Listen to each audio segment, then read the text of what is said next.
எல்லாம் தனித்தனியாக காய வச்சாச்சுல. இது என்ன ஃபுல்லாக டைல்ஸாக இருக்குது. டைல்ஸ் எல்லாம் வெயிட்டுக்கு வச்சுருக்கேன். காற்று பெரட்டுது. காற்று எவ்வளோ காற்று அடிக்குது. மாடின்னு தான் பேர். எல்லாத்தையும் பெரட்டி விட்டும் போல இருக்குது. அதுக்காக எல்லாம் டைல்ஸு கிடந்தா உடஞ்ச டைல்ஸு எல்லாத்தையும் பாதி டைல்ஸ் எங்கேயாவது மாடியில் வச்சாச்சு வெயிட்டுக்கு வைக்கிறதுக்காக. அது வந்து தனி மிளகாய் இருக்கு. இது காஷ்மீர் கரெக்டு. இது மீன் மசாலாவுக்கு. இது ரெண்டும் மீன் மசாலா. சரி. அடமாவா அடமாவுக்கு. அடமாவு. அது வந்து சோமாசாவுக்கும் தேங்காய் பறைக்கும் தேங்காய். சரி.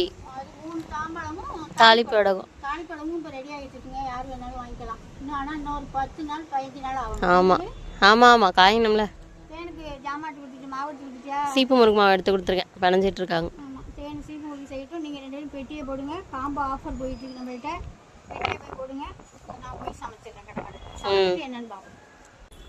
எல்லாம் காய வச்சுட்டு வந்து தேன் நாங்கள் காய வச்சுட்டு வரதுக்குள்ள தேன் இதெல்லாம் செஞ்சு வச்சுருந்தாவில அது செஞ்சுக்கிட்டு இருக்காவில இன்னும் செஞ்சு முடிக்கலை. அதுக்குள்ளே நான் எண்ணெயில் போட்டு எடுத்துக்கிட்டு இருக்கேன்.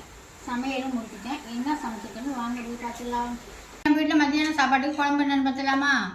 சூப்பரான மாங்காய் வத்தல் போட்டு சாம்பார் மாங்காய் வத்தல். இது நம்ம வீட்டில் ரெடி பண்ணுறோம்ல, எல்லோரும் வாங்கியிருப்பீங்க.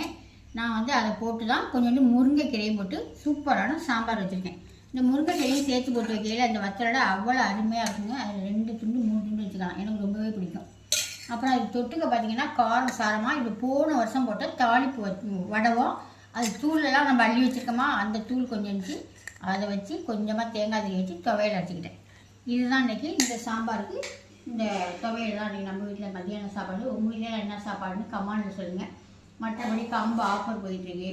அப்புறம் சோமாசா, சீப்பு முறுக்கு, மற்றபடி எல்லா பலகாரங்கள், மசாலா ஐட்டம், மாவு ஐட்டம் எது வேணுமோ மேலே நம்பருக்கு வாட்ஸ்அப் பண்ணி வாங்கிக்கோங்க. இப்போ வாங்க சாப்பிடலாம்.